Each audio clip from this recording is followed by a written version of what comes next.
Rejoice,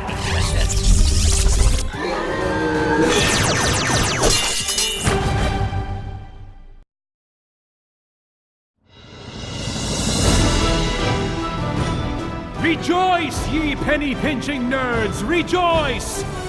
For this is a season unbound by our bank accounts, unfettered by fees. A legendary age of liberty. This is the summer of free!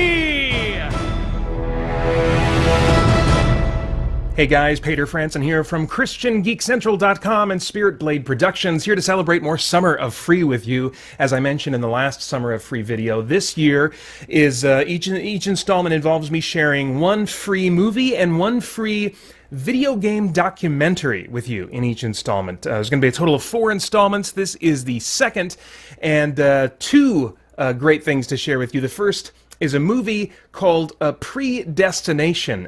This is a flick that you probably missed. It may be a movie that challenges and fascinates you like it did me when I saw it. But rather than literally just repeat myself here, I'll let time-traveling Pater join us from the year 2015 to share a few of his thoughts with you. Predestination. Now, I'm going to read you actually my own kind of synopsis that I started with IMDb's synopsis, and then I was like, I'm going to describe this differently. So I'll say it's about a time-traveling temporal agent. On his final assignment, he's after the one criminal that has eluded him throughout time. And to catch this criminal, he'll need to reason with and solicit the help of a unique individual with both a past and a future connected to the case. I think I saw the trailer for this a while ago, and it looked more like this kind of like a, not necessarily like a sci-fi action movie, but like at least a sci-fi kind of suspense type movie, and it's really not that. This is not a sci-fi action flick. It's not flashy at all. It's certainly not big budget. This has I think it got a limited theatrical release. I'm not even sure. I watched it using the Amazon Instant Video rental service. So I paid like $7 to rent. It's about the same that I would pay for a ticket at the theater, and I would love it if bigger and bigger movies would do this more and more with their new release movies. I'm sure it'll never happen. Even if I had to pay 4 times as much to watch a movie instantly streamed at home, I think I would do that. I think I would find a way to get enough people together to split the cost so that at least I know that, if people are going to be yapping in the room, there are people I know and I can say, hey, can you shut up? I'm trying to watch the movie. Or at least I can say, oh, you know what? I missed that. Let's rewind it for a minute if I don't feel the freedom to tell them to shut up. But anyway, so I really, enjoyed that experience, but that's kind of a side thing. This movie has lots of people sitting down and talking with flashbacks of very ordinary events being recounted. The story is both the strongest and the weakest point. Now, you might think from what I just said that, for a sci-fi flick, it sounds pretty standard, sounds pretty pedestrian and mundane. Anything but. If you think about a movie like, say, Primer, which is about time travel, doesn't have flashy effects, just has these boxes that people climb in and out of and stuff like that, but it's still this crazy, crazy sci-fi time travel movie. The same kind of thing is very much the case here. There are some crazy time travel concepts going on in this movie, despite the fact that there's a lack of visual effects, except in a few cases. There are fascinating character timelines to keep track of in this movie, and fascinating time travel concepts. Though, as always with time travel movies, you're going to have to throw logic out at least a few select places. Now, thankfully, it's not. I felt like logic was not thrown out the window in this movie as much as, say, in Looper, which really, in my experience of that, was a little bit frustrated at times because I felt like there was some logical inconsistencies just within the movie itself. But I mean, when you're dealing with time travel as a concept and people traveling through time, I think that you can have a story that's logical and consistent with itself, but it just kind of, it handles logic imperfectly at times, just so that you can have people traveling through time. And that's really the case with this movie. I felt like beyond that, there was just kind of there's the issues of paradox and how are you going to treat paradox in fiction, So anyway, very interesting stuff. The person that Ethan Hawke's character, Ethan Hawke plays the temporal agent.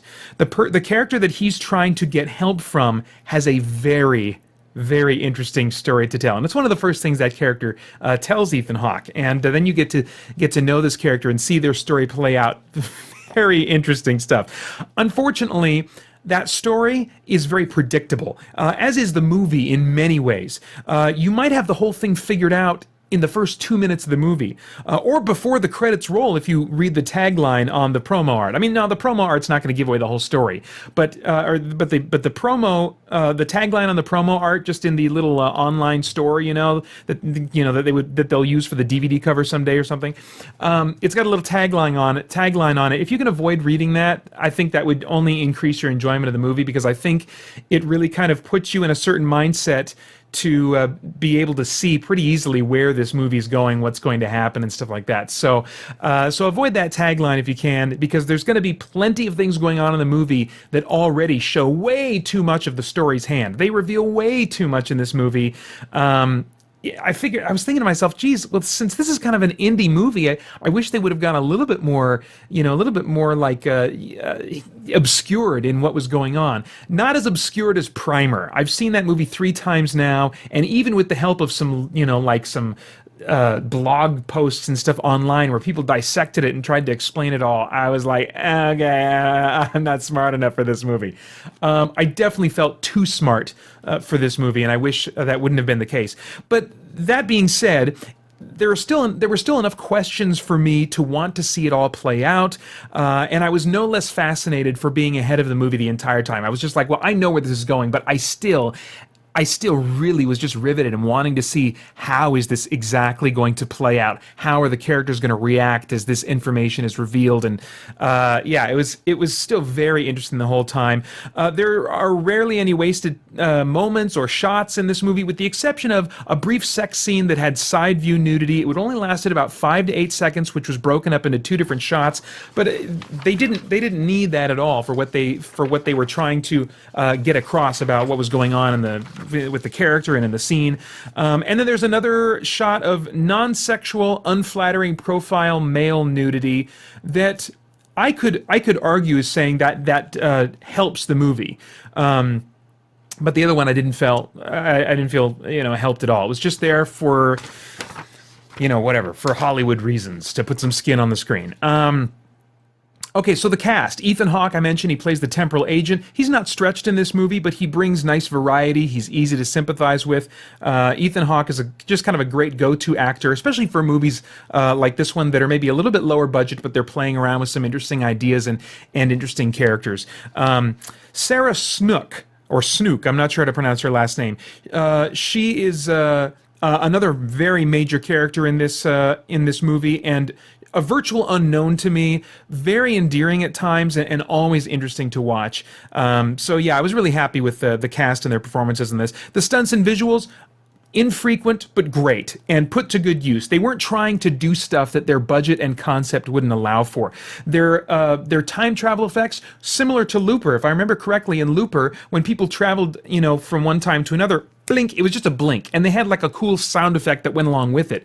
In this one, there's a blink and a sound effect, and then there's also like this sense of displacement where the air, rushes around them as they appear and disappear, or glass shatters around them, So there's definitely these cool kind of practical effects that go along with time travel, even though the visual effects itself there is really non-existent. It is just a quick edit. They're blinking in and out. But I still really enjoyed it, and in some ways it, in maybe like a Christopher Nolan kind of way, I think that's how Christopher Nolan would do time travel. He wouldn't use any like cool lasers and stuff like that, and every now and then, despite me loving a visual feast, every now and then that works for me, and especially in a movie like this, it really worked well. They also had some good makeup and CG combinations of effects to pull off some body effects, I'll just put it that way.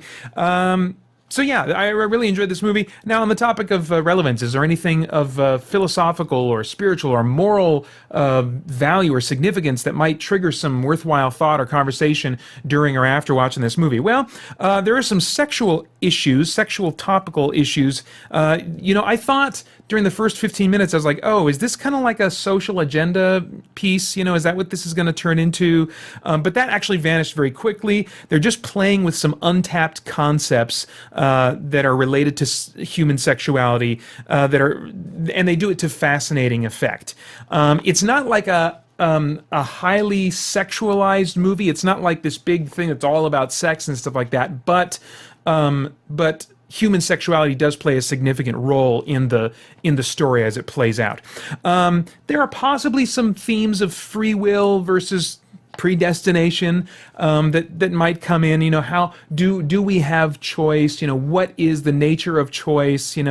Is there such a thing as fate, and what is the nature of fate? Those kinds of things. But really, I think those themes are greatly overshadowed by just the story and concepts themselves that are being presented. So now, in summary, if I were talking to myself about this movie, I would say, oh, hey, Peter, there's this really cool movie called Predestination. You should check out. Wait for Redbox when it's, you can get it for like $1.50 or $2. Don't pay the full Amazon price of, $7 or $8 right now to rent it. But it's definitely worth checking out. Even if you're maybe doing something else, dinking around on your computer or something like that, or maybe playing a video game, while you're watching it. It's still definitely very interesting, and so I would recommend it. You can watch Predestination for free right now at sonycrackle.com. And now for my video game documentary recommendation. A nice channel to pop up in recent years if you're a fan of video game documentaries is Danny O'Dwyer's No Clip. And although Fallout 76 had a controversial release, O'Dwyer was given permission to spend a good amount of time interviewing members of Bethesda Game Studios prior to the release of Fallout 76. He gathered a bunch of interesting stories and information about the history of Bethesda Game Studios in general that I think any fan of the Elder Scrolls or Fallout series of games owes it to themselves to check out. He assembled all of those great bits into a feature-length, highly polished documentary titled The History of Bethesda Game Studios. Like Obsidian Entertainment, which I featured last time in their documentary The Road to Eternity, Bethesda has taken some risks that haven't paid off for them. Especially early on, things were looking really pretty dicey for them, and the origins of the now mammothly popular Elder Scrolls series might surprise you a bit. So go over to youtube.com if you're interested and just do a search for No Clip History of Bethesda to find that one.